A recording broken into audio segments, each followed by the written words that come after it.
All right, we're back with the End of the Bench podcast. As always, it's myself, James Haldeman, and I got Jonathan Slotter with me. We're going to try not to make any terrible puns going into this intro today. How you doing, man? I'm good. I'm glad to see that the periodic table is back. It's a staple of this show, and it needs to be there. Yeah, we're just trying to give the people what they want, and then they want some science, so that's what we're going to give them today. So let's start by dealing out a couple of apologies because we were going back over the last pod we did when we gave out the quarter season awards, and I think the next day I texted you and I said, "Oh, we forgot Marc Gasol in the MVP and Defensive Player of the Year discussion. We forgot Fizdale for Coach of the Year, and we forgot Avery Bradley for Most Improved Player, who those are probably some guys that deserve to be on our list, and we didn't get them on there. And I wanted to issue a heartfelt apology because I know they probably took that to heart and felt really terribly about it. That's probably why Gasol dominated the Warriors the other night. You know, we always have these games that just don't make any sense. Like the first Lakers Warriors game, I feel like that Memphis Warriors game is just going to be another one. But again, Memphis does it. Somehow they're able to always have these guys that play really hard, and even when they're they had to get an emergency roster spot for Tony Douglas or something, right? Yep. Just to field the team, and and they always manage to get together second year in a row. Just their organization is, probably, I don't know, third. It's at its core behind the Spurs and Warriors, I'd say. What they've done there is great. Fizdale, the defense has been amazing, and just not getting anything on the offensive end. From Parsons hasn't really played. They're having to play Tony Allen a lot. Conley's been in and out. So the way that they've just been able to score, he just gets a ton of credit. So I think that overall, we definitely missed the boat on that one. But I will say that I don't think that they'll continue. Yeah, I'd probably agree with that point. I thought the interesting thing about the blowout win to the Warriors, or blowout win over the Warriors, that you're right about, is that when Conley has come back and they're 1-3 since he's come back, which is probably weirder than them winning so many times when he was out. And they lost to a LeBron James, Kyrie Irving, and Kevin Loveless Cleveland Cavaliers team at Memphis, they got blown off the floor, which is just a really strange loss for them, especially considering how well they had been playing without Conley. For him to come back and then to suffer a loss like that was really surprising. But I don't know if you can say enough about the load Gasol has carried offensively and defensively for that team. He probably, if Draymond Green and Rudy Gobert weren't having the seasons they were having, he's having a standout season as a defensive anchor on that team. Absolutely, he should be third. He should be third in that race. Yeah, and the whole offense has to run through him right now, so he's carrying that burden on both ends, which is really, really impressive. Yeah, and then Avery Bradley, the way that he's had to score, Isaiah Thomas hasn't been as good this year as he's been the past couple of years, and he's really picked it up. Marcus Smart still hasn't really come around as a scorer. Jay Crowder still doesn't seem like he's back in form completely. Mm-hmm. Still a solid knockdown shooter, but just not playing at the level he was whenever he first arrived. He's really done a lot on offense. You're crazy. What was your crazy stat that you texted me earlier? Yeah, I think I saw it on Stein's power rankings today. He's averaging 7.5 rebounds a game, and if he keeps that up through the rest of the season, that'll be second in NBA history for a player 6'2" or smaller. And Jerry West averaged 7.9 one season, which is also pretty crazy. But that's just incredible what he's been able to do on the glass for him this year. Yeah, that is really crazy because he's probably playing with Elgin Baylor and maybe even Wilt. So that's really bizarre. So yeah, those are definitely three apologies that are worth noting. With that said, as we look at the standings, wow, my accent really came out there. That was terrible. Who do you think's going to fall? Who do you think's going to rise? Currently in the East, we have Cleveland, Toronto, Boston, Charlotte. and Milwaukee, New York, Indiana, Chicago as your 8 playoff teams, and then a trio of Detroit, Atlanta, Washington within a game of the 6th or the 7th and 8th spots. How do you see this shaking out? Yeah, so when we started to talk about what we were going to do in this podcast, I was thinking that I think it's 24 games into an NBA regular season. Generally the playoff standings don't change. Those 8 teams make the playoffs, and I was kind of like, well, maybe we should talk about that today.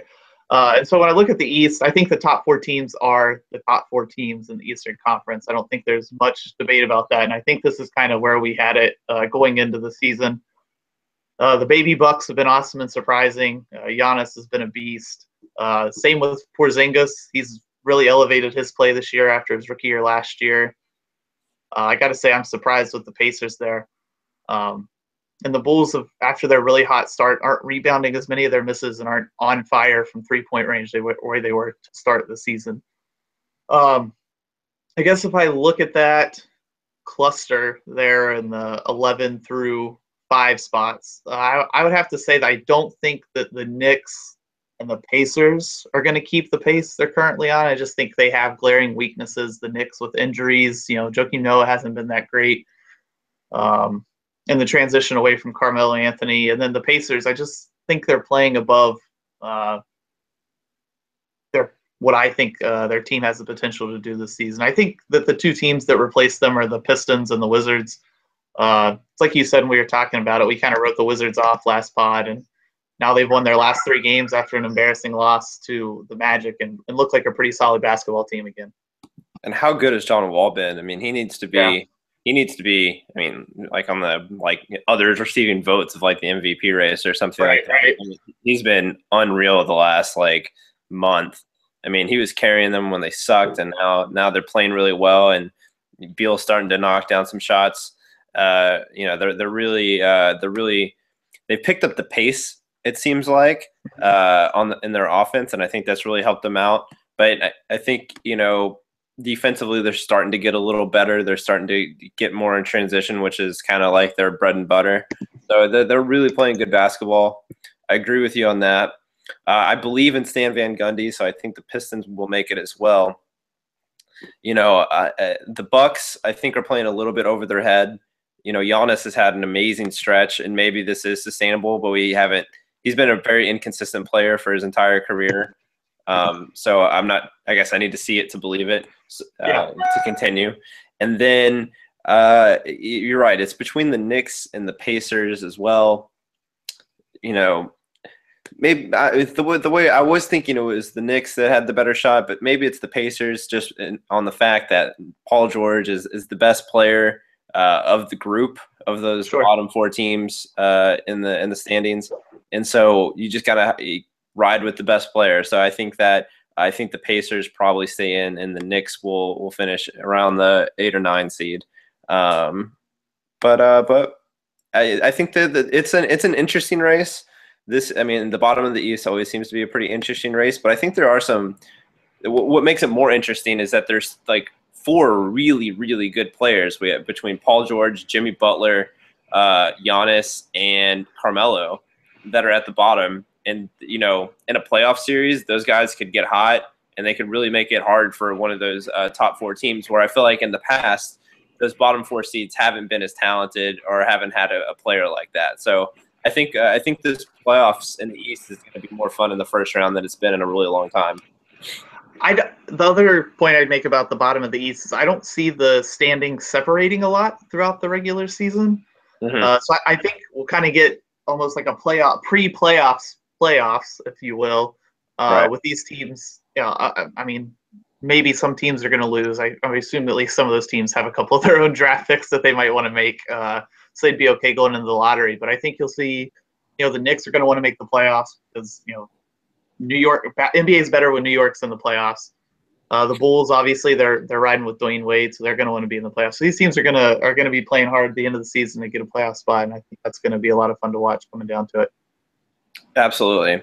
And then it's kind of the opposite in the West. It seems like the top 9 teams have really separated themselves. I think Denver has a chance to kind of get in there and mix it up with Portland to make it difficult in that 8-9 race. but for sure the top 7 teams have separated themselves. Yeah. Oklahoma City is 4 games above Portland right now and 5 in the loss column.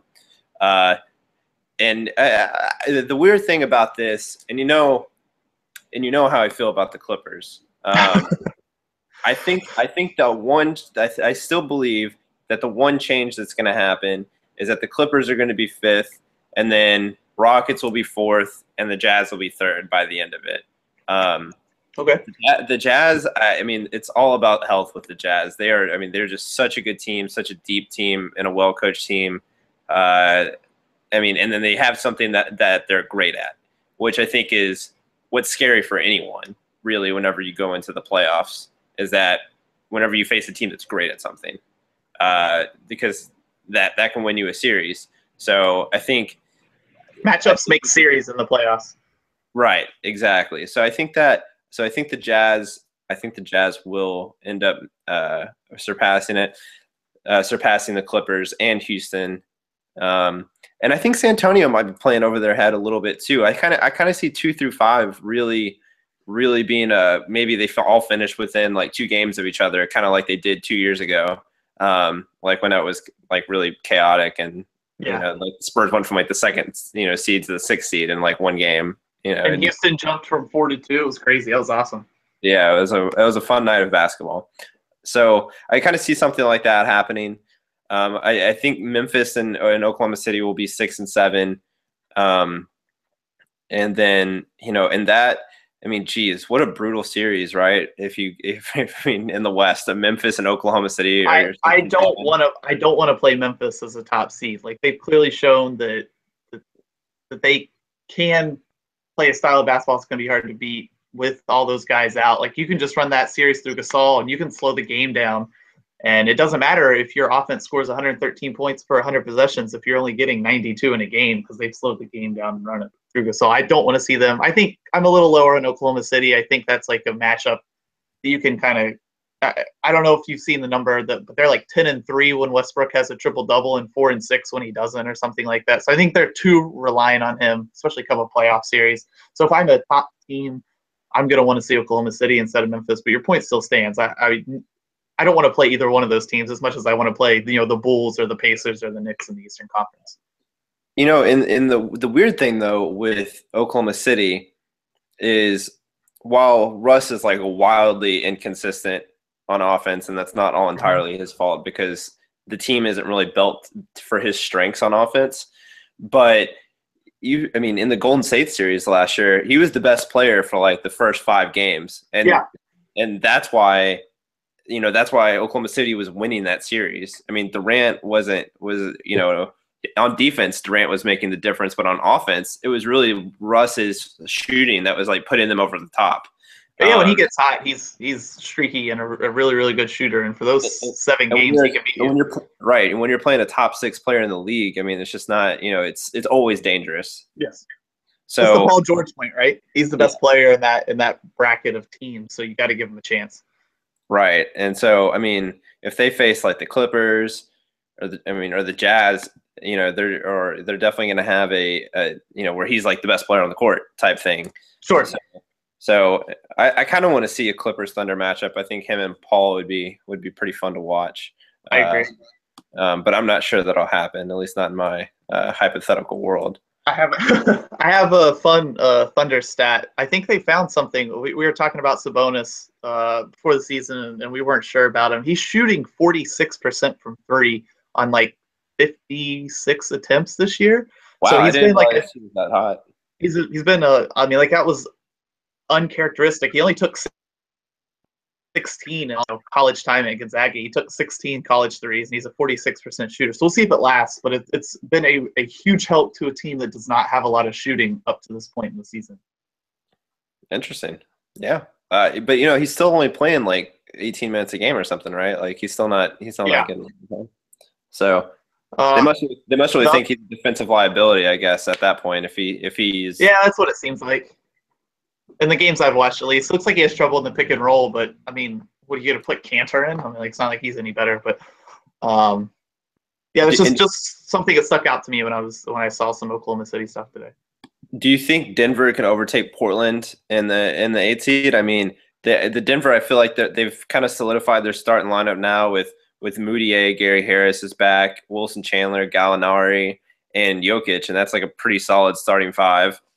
I guess And they're I guess pretty deep too. what I would say about Denver is when Moutier is good, he's really, really good. But when he's Mm-hmm. bad, he's really, really, really bad. Like he just turns the ball over, can't make a shot, and it seems like he's had more of those nights than he has good nights, which is unfortunate for the Nuggets. I think they're still figuring some stuff out inside as well, what their big man rotation should be. I think a lot of things on the perimeter they have figured out as far as rotations and what kind of style they want to play, but they're still figuring out between Nurkic and Jokic and Fareed. It's just the Nurkic and Jokic trial run did not go so well, and they paired those two guys together and tried to play them. But I think you're right. They're a deep basketball team. They have a lot of talent. But if we're looking at them compared to the Blazers, who also have very obvious flaws, their backcourt can't guard anybody. Mm-hmm. And when I don't think Aminu's the answer, but he makes things even tougher for them when he was out. And you could tell they missed him defensively against the Warriors, his length. But we're going to talk about the best player, and they have the two best players on those teams, right? I mean, McCollum, in my opinion, McCollum and Lillard are the two best players on those teams. So, but I think it will be something that Portland has to sweat out if they don't figure out some of their problems, especially defensively in the backcourt. And they need a center. I don't know if they want to make a trade now or try and get someone in the draft, but they need a defensive center that can anchor things in the paint just because Lillard and McCollum have trouble staying in front of people. And I think the Nuggets are most interesting because they have the ability to really make a move that can kind of either propel them or hold them back depending on who they deal. Like I don't know, maybe they think Jamal Murray is the guy and they end up trading Moutier. Like that makes I could see that. That's interesting. I don't know who they would bring back for a deal, someone like that, but that's at least interesting. I think you could get something pretty decent in return for a package of like Moutier and Fareed. And that would figure some things out for them in their rotation, and I'm sure you could get a decent package back for that. You know what I personally think would be fun is if they somehow got the money right and they basically traded like a Moutier for like Eric Bledsoe. Yeah. And then you could have, because Murray's like he's a smaller guard, so you could have Bledsoe like guarding twos and Gary Harris that way. I feel like they can kind of cover that up a little bit, and you can kind of play it. You could even play all three of those guys together, I think. Yeah, I think you could as well. So I think that's an interesting option. I mean, it's not really an option, but I think that would be interesting if it happened, a hypothetical. They have the ability to make moves like that can really propel them up the standings if they so wanted. Yeah, I agree with that. I think they have a lot of flexibility. They got a lot of young talent, which is now we'll get into it a little bit when we talk about the CBA, but it's at more of a premium now because the way it's been structured, those young guys, because they can extend them longer and pay them more money, it's almost the new CBA when they signed it, the TV boom kind of made it so draft picks weren't as valuable, which is why the Celtics have had so much trouble moving them for a superstar. But I think now you'll start to see more of young guys being more valuable to teams and trades and stuff like that. And we'll start to see maybe like, two for like the unfortunate deals that the Brooklyn Nets made for, Pierce and Garnett and those guys back in the day. But we'll see. I think you're right about the Nuggets though. Well, let's get to it. What are some of the new happenings within the CBA, and what was your takeaway from what they were attempting to do with it? Yeah, so they changed the rule for the over 36 rule, which is that you can't offer a player who's going to turn 36 during the contract a 5-year mega max contract to 38 years old, which isn't super surprising because Chris Paul and LeBron James are the ones on the players' side making that deal, and they're going to try and squeeze all the money they can out of it. I don't see any reason those guys are slowing down now, so it's probably worth it for them. But there's going to be maybe some guys get paid that don't necessarily deserve the money. But that one, I'm pretty indifferent to it. It's just teams having the option to pay guys for longer periods of time. But probably the thing I'm most excited about are the two-way, the D League and the NBA. So I think it makes the D League system better you get an opportunity for your players to grow more, and those guys that are playing in the D League that might get a call up every, once every couple months or something like that are going to get to make some more money, which is great for them. Yeah, so I think that, and then we talked about the, and then you said that they raised the floor for these rookie deals, basically, and that affects guys who were undrafted or were like these second round draft picks. Their salary is going to be like substantially higher now than what it once was. And the same thing with the mid-level exception. It's also gone up. I think it's going to almost be like $10 million a year or something like that. Yeah, it took a pretty big jump. We'll have to see what it is when they finalize the actual CBA, and I think that's on the 13th, so I think we'll get some more details then. But that's great. I mean, the veteran minimum's going up, so I think a lot of it was just taking care of guys that aren't making as much money in the league, and getting them, bigger paydays when they're still making their money. The one thing that really frustrates me about the NBA, and I know they're probably not going to adjust it because it's so just part of the structure now, but I really do not like having these like arbitrary like cutoff dates for like how much money you can make. Like, I don't understand, like, after you get off your rookie contract, there like shouldn't be like a max that you can get. Like, I mean, you should be able to get just like whatever the max is. Like, you shouldn't be able to just Sure. I don't understand, because it seems like these like contracts, whenever you're paying LeBron or Chris Paul or whatever, like when they're like 37, they're making like $30 million a year. It seems really stupid. And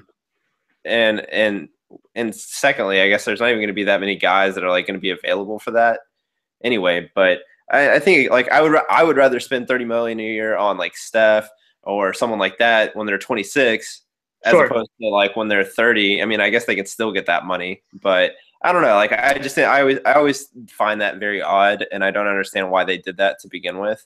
Max contracts are weird. They're not true maxes, right? I mean, LeBron James in an open market in Donald Trump's America, right, he's gonna get paid $75 million.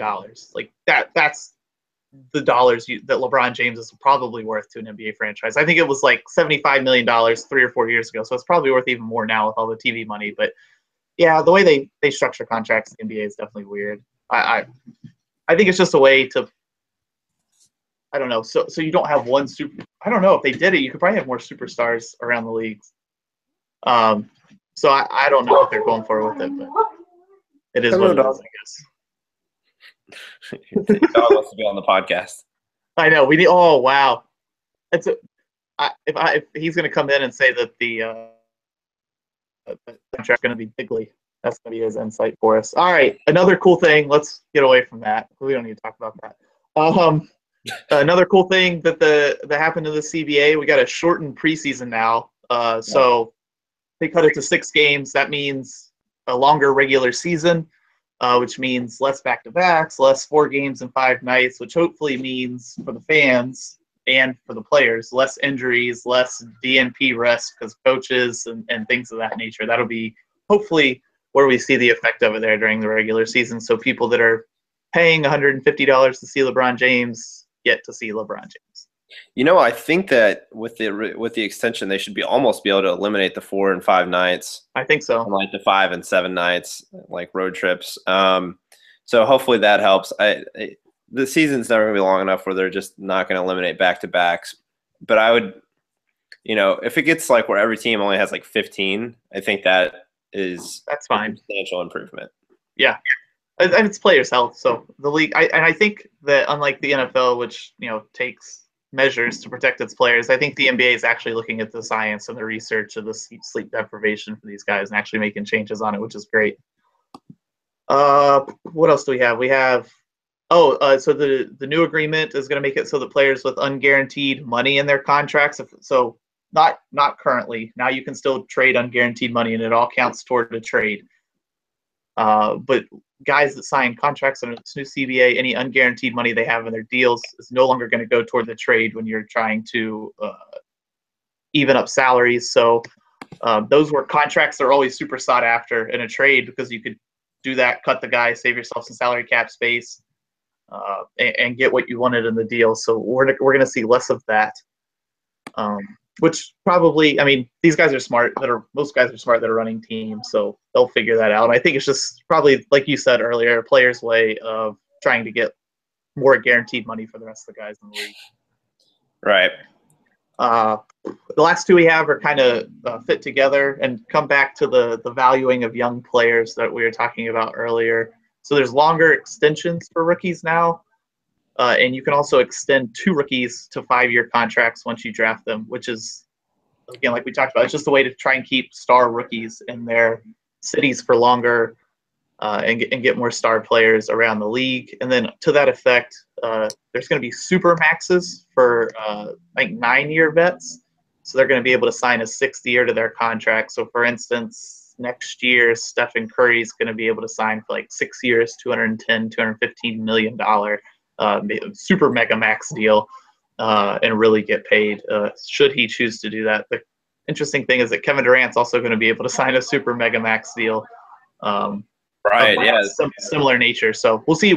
I think I was listening to, I mean, obviously it was a Bay Area radio show and they were probably a little biased, but like, oh, they wrote all this anti-Kevin Durant to the Warriors stuff in this new CBA. And I was like, well, I mean, like, it might not have been on purpose, but like some of that was definitely in the minds when they wrote it. Absolutely. Yeah, that'll be an interesting little salary situation for the Warriors there. It's looking like either Livingston or Iguodala are going to have to go next year, and thoughts and decision there. If provided Kevin Durant wants to come back, obviously, but right, that's probably the decision to make. And then we get on to our last. We're gonna have a little bit of fun here. We're like a lighthearted, fun podcast. At least I like sometimes. To think so. Sometimes. So it was a funny question because I totally just didn't read the text, and so I sat around all day thinking about the wrong question, and then I came up with an answer, and then in the middle of the podcast I just completely changed my mind, and so I have a totally new answer, and it's all very obvious, which is why I think you'll find this funny. But okay. So the question was, what NBA player would you most like to play with?